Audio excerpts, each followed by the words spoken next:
Most folks over 70 think the secret to staying mobile is walking more. More minutes, more steps, more laps around the block. But research suggests it's not how much you walk that protects your heart, your balance, and even your memory. It's how you walk.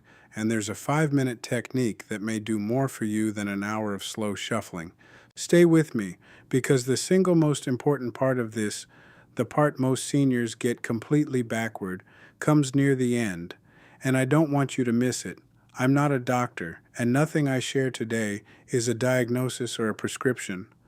I read the research and I explain it in plain English the way I'd explain it to my own father. So think of me as a friend who's done the homework, sitting across the kitchen table from you. What I want to talk about today is something scientists call gait. That's just a fancy word for the way you walk. Your posture, your stride, your arm swing, your speed, and it turns out the way you walk is one of the most honest mirrors of how your whole body is aging. Let me start with something that surprised me when I first read it. Studies have found that gait speed, simply how fast you naturally walk across a room, is one of the strongest predictors of longevity in older adults. Researchers have followed thousands of people in their 70s and 80s, timed how fast they walked a short distance, and that one number predicted survival better than a lot of expensive tests. Slower walkers, on average, faced more health challenges down the road. Faster, steadier walkers tended to live longer and stay independent longer. Now I want to be careful here because this is exactly where people get the wrong idea. Walking faster doesn't magically add years to your life like flipping a switch. Gait speed is a signal. It reflects what's happening underneath. The strength in your legs, the health of your heart and lungs, your balance, your nervous system, even how well blood is flowing to your brain. When all of those are working well, you walk with a certain ease and pace. When something's slipping, your walk often shows it first, sometimes before you feel a single symptom. So the walk is the dashboard light. But here's the encouraging part, and it's the reason I'm making this video. Many of the things that drive that signal can be trained. You can work on the strength, the balance, the circulation, and when you do, your gait often improves right along with them. So let's talk about how. I'm going to give you a simple 5-minute approach broken into the pieces that matter most. There are 4 parts: posture, arm swing, the brisk bursts, and then the daily routine that ties it together. And remember, the part most people get wrong is coming, so don't drift off. Part 1 is posture, because everything starts here. As we get older, many of us drift into what I call the shuffle. The head creeps forward, the shoulders round, the eyes drop to the floor, and the steps get short and flat. It feels safer, but it actually makes you less stable, not more. When your head juts forward, it pulls your center of gravity off balance, and your body has to fight just to stay upright. So before you take a single step, I want you to think tall. Imagine a gentle string at the very top of your head lifting you up toward the ceiling. Drop your shoulders down and back, soft, not stiff. Lift your eyes to the horizon, not your feet. Let your chest open just a little so you can breathe fully. That one adjustment, standing tall instead of folding forward, changes the way every step lands. It lets your hips move freely and your lungs fill, which means more oxygen, better circulation, and a steadier base underneath you. Part 2 is the arm swing, and this is the piece almost everyone forgets. Your arms are not just along for the ride. When you let your arms swing naturally, opposite arm to opposite leg, a relaxed, easy rhythm, you're actually helping your whole body stay balanced and coordinated. Research on walking has found that a natural arm swing improves stability and makes walking more efficient, so you use less energy to go the same distance. Many seniors walk with their arms locked stiff at their sides or clutched tight, especially if they're nervous about falling. But freezing your arms actually makes you more rigid and more likely to wobble, so let them loosen up. Bend your elbows a little, around 90 degrees if it's comfortable, and let them swing front to back, not across your body, in time with your steps. It should feel almost like a gentle march. That rhythm wakes up your coordination and helps your brain and body talk to each other the way they're supposed to. Part 3 is the heart of this whole thing, the short, brisk bursts.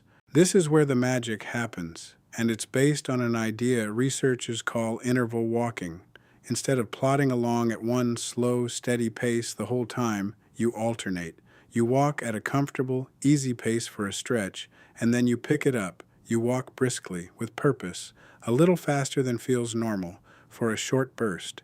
Then you ease back down to comfortable, then brisk again, back and forth. Studies of interval walking in older adults have found it can improve fitness, leg strength, and blood pressure markers more than walking at one unchanging pace.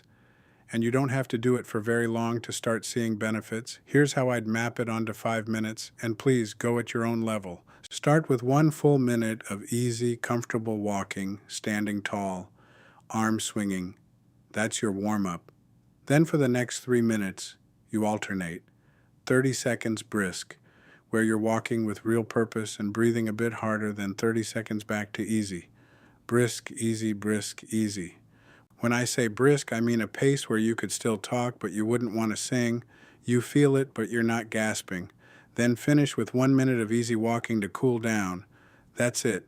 1 minute warm-up, 3 minutes of intervals, 1 minute cool down, 5 minutes. What may that be doing inside you? When you push into those brisk bursts, your heart rate climbs, your blood vessels open up, and circulation increases throughout your body, including up to your brain. There's research suggesting that this kind of rhythmic, blood-pumping movement supports blood flow to the brain, which is tied to memory and clear thinking as we age. The brisk effort also asks more of your leg muscles, and stronger legs mean better balance and a lower risk of falls. And the gentle stop and start, the changes of pace, challenge your balance system in a safe, controlled way, which is exactly the kind of practice that helps keep you steady on your feet. Before I get to the daily routine and the part most people get wrong, let me give you a quick friendly tip. If you want a simple one-page printout of this 5-minute walking pattern, the warm-up, the intervals, and the cool-down, I've left it in the link in the description below. No charge, just something to stick on the fridge so you remember the rhythm. That's all. Let's keep going. So, how do you turn 5 minutes into a real habit? Here's a simple daily routine. Pick a time that already exists in your day and attach the walk to it, after breakfast or right after lunch, or before your afternoon cup of tea. Anchoring it to something you already do makes it stick far better than just hoping you'll find time. 5 minutes, once a day, is a wonderful start. If you're feeling good after a couple of weeks, you might do it twice a day, once in the morning, once in the afternoon. You don't need special equipment, you don't need a gym, you don't even need to leave the house if the weather's bad. A hallway works fine for the easy parts. What matters is the quality, tall posture, easy arm swing, and those honest, brisk bursts. Now, the part most seniors get wrong, here it is. When people hear walk faster or brisk bursts, they think the goal is to push as hard as they possibly can, every single time, gritting their teeth. And that is exactly backward. The benefit doesn't come from exhausting yourself. It comes from the contrast, the gentle rhythm of pushing a little, then recovering, then pushing a little again. The recovery is not wasted time. The recovery is where your body adapts. People who go all out tend to get sore, get discouraged, and quit within a week. People who respect the easy minutes stay consistent for months and years. And consistency is what actually changes your gait, your balance, and your health markers over time. So please don't chase pain, chase the rhythm. Brisk enough to feel it, easy enough to keep coming back tomorrow, steady beats heroic every time. And one more thing that matters just as much, safety first, always. If you've had falls, if you feel dizzy, if you have heart concerns, joint problems, or any condition that affects your walking, please talk to your doctor or a physical therapist before you start changing how you move. Ask them whether interval-style walking is right for you, and whether you should hold on to a rail, use your cane or walker, or have someone nearby when you begin. There is no shame in starting next to a kitchen counter you can grab. The goal is to move better for years, not to prove something in a single afternoon.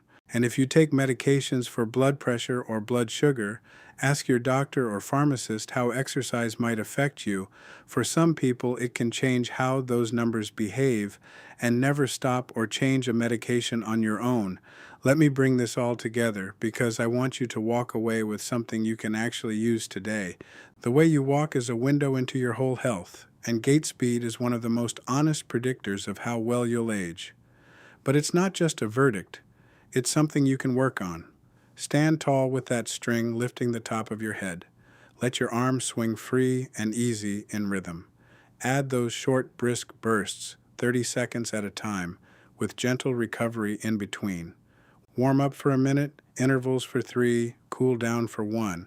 Anchor it to something you already do each day. And above all, respect the easy minutes because consistency, not punishment, is what rebuilds your strength, your balance, and your blood flow. If this was helpful and you'd like more plain-spoken explanations like this one, the link in the description has that free printable walking guide and a few other simple resources I've put together for folks over 60.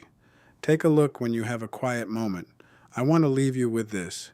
You are never too old to move better.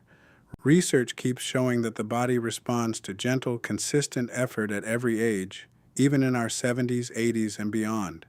5 honest minutes a day, done with care, can be the beginning of feeling steadier, clearer, and more like yourself again. Start small, start safe, and be proud of every step.